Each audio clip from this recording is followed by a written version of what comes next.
Ah, that's much better. Now you can understand me. Oh, yikes. You creatures are even more hideous than history books suggest. Anyways, as I was saying, my name is Captain Olimar, and I'm speaking to you from millions of years into the future. I've interrupted this video signal to enlist all of you strange Neanderthals on a treasure hoarding expedition. You see, my employer, Hokatate Freight, has run into some financial problems. It's a bit of a reoccurring issue due to poor management. But lucky for us, there's a wondrous planet known as PNF 404 that is a literal treasure trove. Now brace yourself for some shocking information because you giant primitive creatures used to inhabit this planet. All of the treasure was left behind by all of you. Now, finding and collecting these valuable antiquities on my own has proven to be a lengthy, difficult task in the past. So I figured, who better to assist me than the simple creatures that left it all behind in the first place? I'm currently downloading a special list to this video signal's description port. Study it carefully and be on the lookout for everything I have listed. The future of Hokatate Freight lies in your hands. You do have hands, right? In return for your assistance, I'll introduce you to the planet's rather strange, fuzzy, slimy, bumpy creatures. Don't laugh at them too much, though. These beasts just might be your future descendants. Oh, aha! Get ready, volunteers, because we are about to land. Keep your eyes open for treasure and enjoy the tour of your home planet. This time of the year, things are awfully chilly around here. Aha! Look, everyone! We've already spotted a family of snow BULBORBs in this comfy little nesting area. There are several varieties to this species, but these elegant white creatures evolved to embrace the cold. The adults grow thick coats of fur on their backside to keep them warm. To be honest with you, I'm somewhat envious of that. I wouldn't mind having a warm, fuzzy bottom myself right now. The small dwarf BULBORBs are not hairy yet though. As they mature, they'll get their snow fur. Don't get too close though. They might look cute, but they're anything but. Their razor-sharp fangs would gobble us up in a heartbeat. I don't know about you guys, but I'm not looking to be an ingredient in a serving of hot gumbo for a family of snow BULBORBs. Oh, it's too bad this video signal isn't transmitting smell, because we've just wandered into a pit of BREADBUGs. These creatures have one thing on their mind: food, and lots of it. Cakes, cookies, candies, fried eggs, donuts, you name it, and they'll eat it. No worries though, they're pretty nice and friendly, so long as you don't ask them to share their hoard of yummy snacks. On one of my previous journeys to this planet, I spotted a group of BREADBUGs tasting chunks of bread. Is it possible that BREADBUGs just might be cannibals? I'll have to reread my journal logs to know for sure. Oh, by the way, these strange-looking holes in the ground are BREADBUG nests. These rotund rascals drag down food into their subterranean homes and likely chow down for hours. Ah, what a life that must be. If I wasn't exercising so hard to make this year's Hokatatian Hunks calendar, I would probably hop down these holes and have a feast with these beasts. I must say though, BREADBUGs certainly deserve the food that they preserve. Just look at this team working together to haul this massive sticky treat. It's quite admirable. And adorable. Oh, yikes! Stay close together, recruits. This long-necked nuisance is known as a burrowing snagret. What's a burrowing snagret, you might ask? While you're being chomped on and eaten alive because you were too busy asking silly questions? Sorry, I have a little bit of a dark history with these things, and I don't really want to go into it right now. Although it appears to belong to the bird kingdom of creatures, this nightmarish fellow has no wings. Don't let your guard down, though, because what it lacks in wings, it makes up for in bone-crushing beak strength. I've seen one of these things devour an entire squad of Pikmin one by one, and it was still hungry for more. Oh, and get this, a burrowing snagret is not just a random name. These monsters literally burrow under the ground and then burst up from the planet's soil when they sense food above the ground. So remember, literally everywhere you walk, you're running the risk of falling victim to a burrowing snagret stalking you from below, exploding out of the ground, just to peck you in the face. My wonderful, beautiful face. Moving along to something a little bit less frightening, here we have a newer species known as the BLUBBUG. I encountered this gelatinous gentleman on a more recent adventure. It wasn't exactly a memorable journey, and frankly, I'm not even sure why I embarked on it to begin with.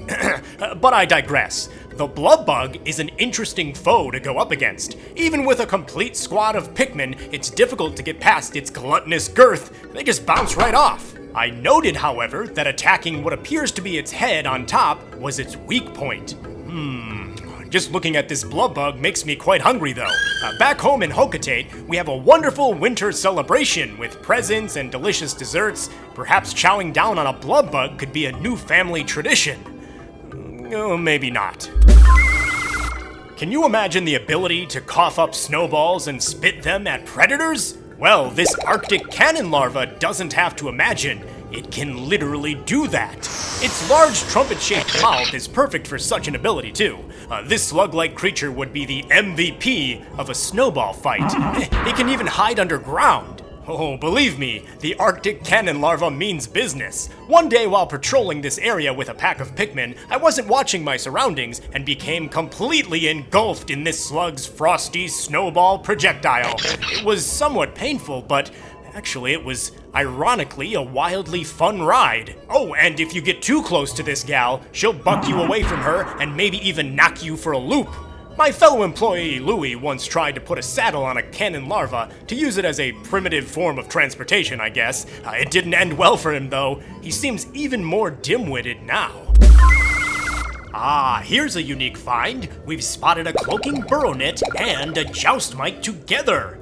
These two creatures could potentially be quite hostile towards each other. You see, they both feature a sharp, spiky horn that they use to skewer their food with.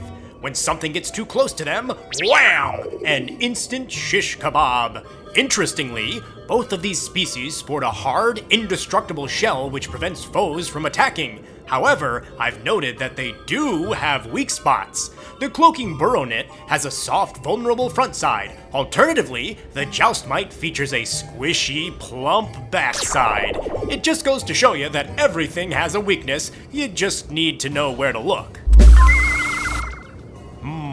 Strange. My ship is detecting a large presence in this general area, but everything seems quiet here.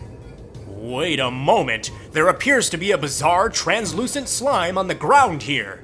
These boogers continue down this pathway and oh yikes! That is none other than the Emperor BULBLAX, one of the largest creatures I've ever encountered on this planet. It's a common trait for creatures here to burrow themselves in the ground, and the Emperor BULBLAX is no exception. However, it often keeps its eye stalks above the surface so it can keep a close watch on its surroundings.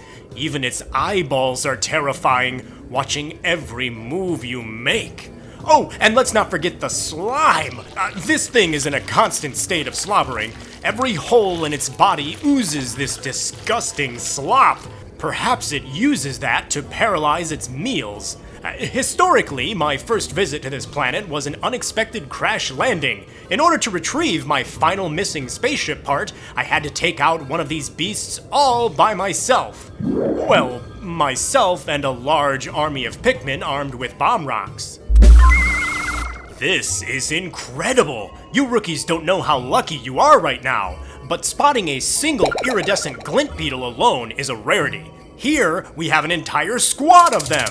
This planet is home to all sorts of beetles, but the golden glint beetles are perhaps the most valuable. You see, they spend their lives underground absorbing minerals, which gives them their golden gleam. I was once startled by a glint beetle popping up from the ground. In my shock, I quickly tossed a Pikmin at it, and lo and behold, it ejected a golden nectar from its body when hit. Before I had a chance to further investigate, my squad of Pikmin had begun to drink from the droplet. They instantly sprouted their flowers. This goop is quite magical. In fact, I also noticed that some eggs on this planet, when cracked open, will leak colorful syrup.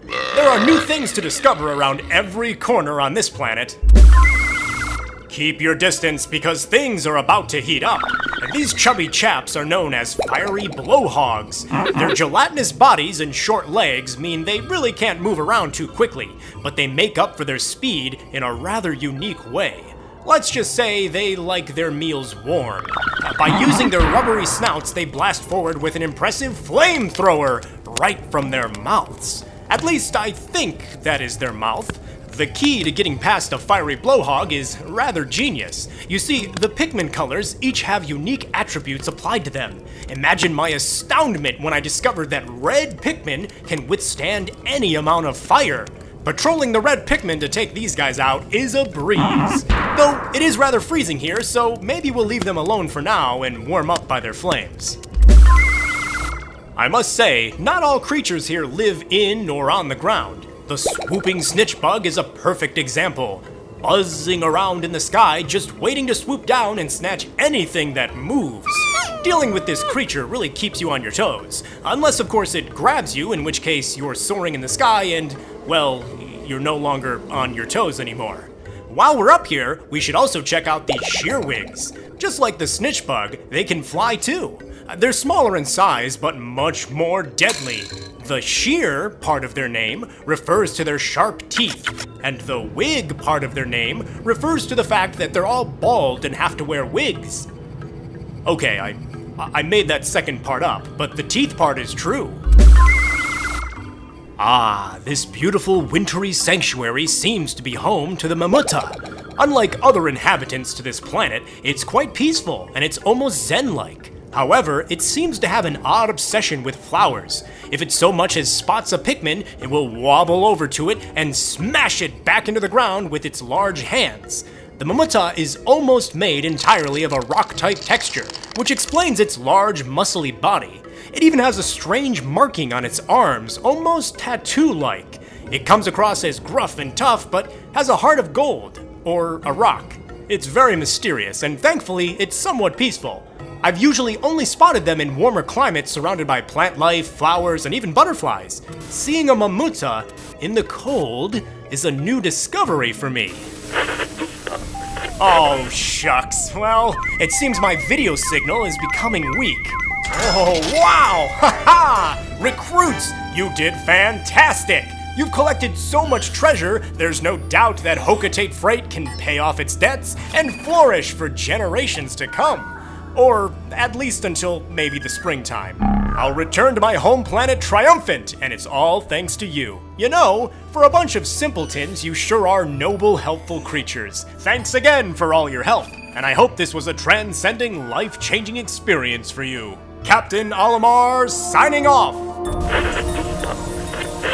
Hey, how's it going everybody? It is Josh Thomas here from Nintendo Beyond, and I hope that this video brought a huge smile to your face because it brought a huge smile to my face being able to make it. This was a passion project of mine from beginning to end, so it was just, it was a joy to make. I do want to mention really quickly at the end of this video, if you like this video, you can help me out hugely by sharing it on social media. So post about it on your Instagram or your Twitter or your Facebook, wherever it is that you're social media-ing about on the internet. I don't know, but that would be a huge help. Also, if you wanted to, you could send a link to this video to Nintendo news sites and maybe see if they want to post about it. That would be awesome. And I do want to mention this very quickly. I know it's a bit annoying, but I do have a Patreon set up for this channel if you haven't checked it out already. Nintendo Beyond's Patreon is filled with all sorts of sneak peeks and just a bunch of stuff you won't find on this channel. So if you want to get early access to content, like this video was up on Patreon days ago. People on Patreon were already watching this, and I was posting screenshots and early looks at things. So if you want to help me out, if you want to help make more original Nintendo coverage like this, checking out the Patreon would be very helpful. Also, like I said, sharing the video will be helpful as well. So the links for the Patreon will be in the description and in the comments. But yeah, I hope this was fun to watch for you guys, because I'm going to be making a lot more stuff like this, totally original Nintendo themed content. So stick around, subscribe if you haven't already, and until next time, I will see you guys later. Thank you very much for watching. Bye-bye.